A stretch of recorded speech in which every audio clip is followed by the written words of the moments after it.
And now, get ready to smile again with radio's home folks, Vic and Sade, written by Paul Reimer. Well, sir, it's early evening as our scene opens now, and here on the front porch of the small house halfway up in the next block, we find Mr. Victor Gook all by himself. And at this moment, Sade appears around the corner of the house. Listen.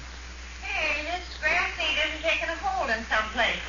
Oh, there, Sadie. Disturb not my dream. Hi. Why are you wandering around the yard in that vagabond fashion? Oh, just seeing how stuff is growing. Come up and sit down by my side. I thought Rush was here with you. Rush come out the door like a tornado and beat it up the street. No, he must have beat it up to Bluetooth Johnson's house. Nancy Scott and Vernon Peckles are both there. Never stopped to tell you about the big excitement, huh? Yeah, he would. Well, he will when he gets back. What's the big excitement? The boys are going to accumulate scrap. Scrap? Old iron, tin, brass, lead, steel, and like that. Paper, rags, rubber, wire, and so forth. Oh, for the war? Yes, and it's a real good thing. Everybody's got trash cluttering up their house the government can use, and Rush and the boys plan on... Excuse me, I believe I discern Rush approaching. Yeah. Oh, his step is elastic. Well, he's excited about this. He's the chairman of the board. Him and Nicer and Bluetooth and Vernon have organized a big, elaborate organization with a fancy, highfalutin name. What is it? The Virginia Avenue Area Sons of Patriotism Salvage Indemnity. Hey. It is a real good thing. Rush was telling me... Either Rooster Davis or Smelly Clark or Leland Richards or Milton Welch or Willis Royback telephone, Mark? Nobody telephoned. Good. Sade, Yeah. did either Y.Y. Flurch or Homer Hugh McGancy or Steve Chestbutter or Charlie Razorcum or Harry Fapp or Gus Fuss or Fred Stembottom or Rishigan Fisherton or Alf Musherton or Y.I.I.Y. Skeever or H.K. Feeber? Making fun of me, Ugga. Yes. Want to tell you about the new project? She started, Jim. Me and Bluetooth and Vernon and Nicer are going to get into it up to our ears. How's it happen you're trafficking with Nicer? I was under the impression you and Nicer were sworn enemies. We are, but we've called a truce for the duration. Oh. See, this scrap salvage business was maybe 14 or 15% his idea. Out of fairness, we had to include him in the organization. However, I am keeping a little black book. How you mean, Willie? Nicer and myself have declared a truce for the duration, but people's natures don't change, and Nicer Scott is just as miserable a scoundrel as he ever was. I'm keeping a little black book where I make a mark every time he requires a paste upside the snoot. Why, doggone it, I just got through spending 20 minutes with Nicer. And you know how many marks I was forced to put down in my little black book? How many? 9. He's got 9 pastes upside the snoot coming. Yes, the minute the war's over. Well, my gosh. All right. Tell Gov about the Virginia Avenue area, whatchamacallit. The Virginia Avenue Area Sons of Patriotism Salvage Indemnity. Indemnity? Uh-huh. I don't think the term is used in that sense. Suits us guys. Got kind of a fancy swing to it. The Virginia Avenue Area Sons of Patriotism Salvage Indemnity. You collect old metal, huh, for national defense? Yeah. And you'd be astonished at what the government is anxious to get a hold of.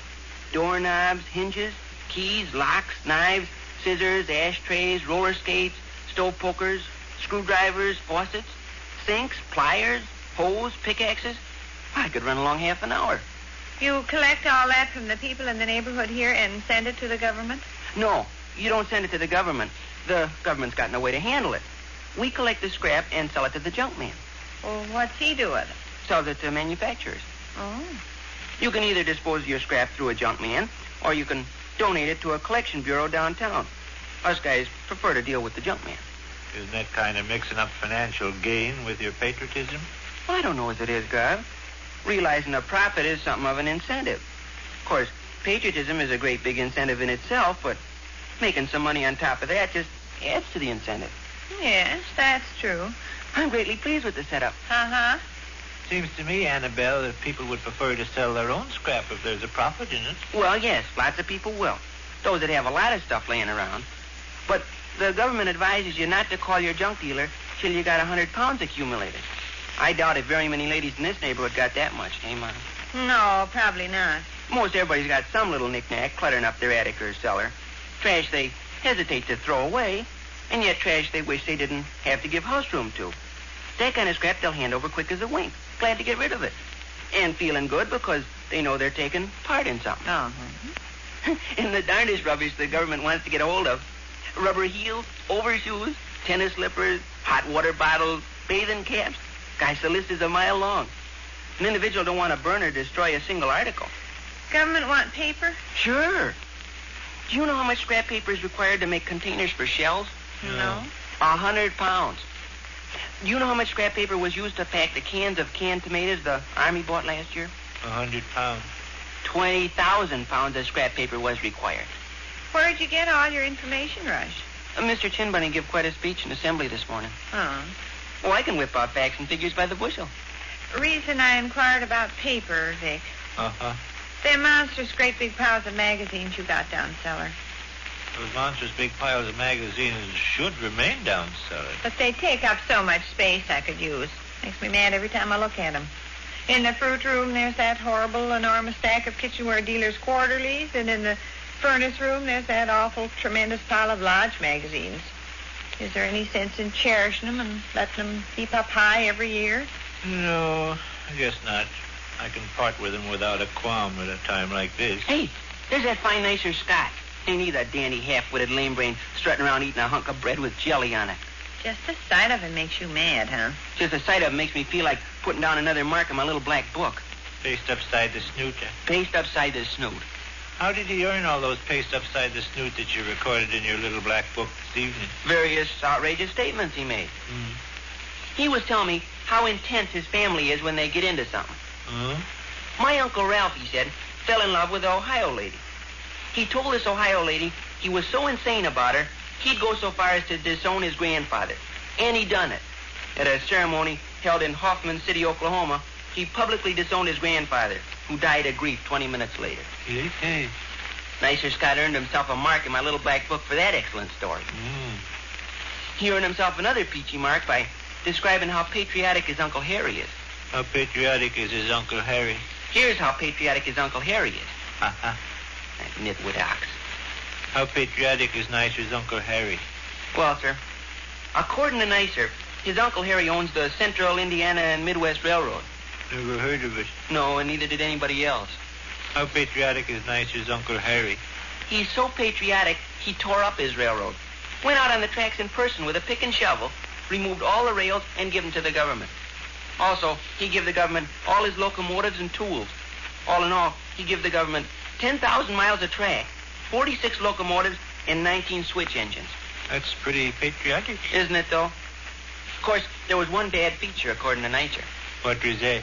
The Central Indiana and Midwest Railroad ran into Indianapolis before Uncle Harry tore it up.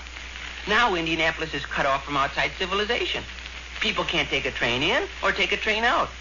Indianapolis is doomed, says Nicer. Indianapolis has no railroad facilities.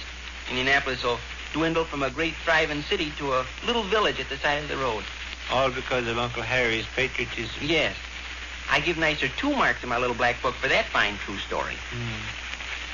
Look at him over there, choking down bread with jelly on it. When you boys gonna start accumulating your scrap, Willie? Right away. Government wants it quick. They need it. Need it bad. That's going to be part of the work of the Virginia Avenue Area Sons of Patriotism Salvage Indemnity, to get people to realize this is urgent. Convince them they shouldn't throw anything away. We're going to go over this neighborhood with a fine-tooth comb.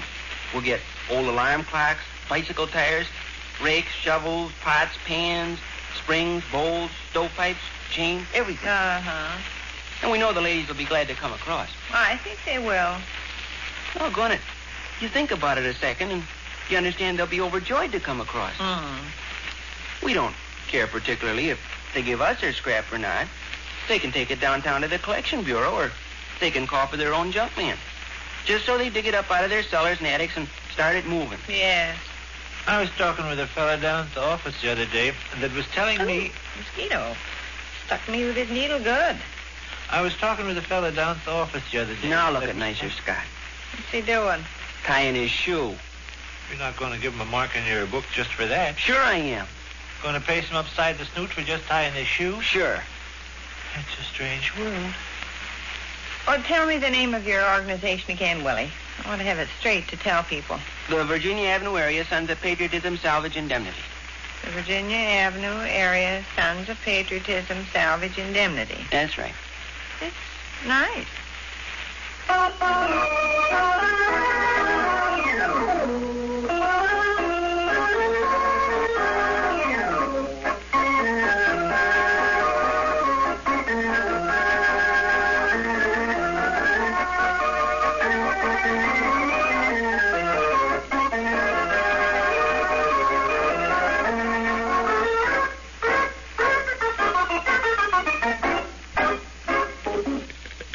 which concludes another brief interlude at the small house halfway up in the next block. And so we leave Crisco's Vic and Sade until the next time. Don't forget to listen.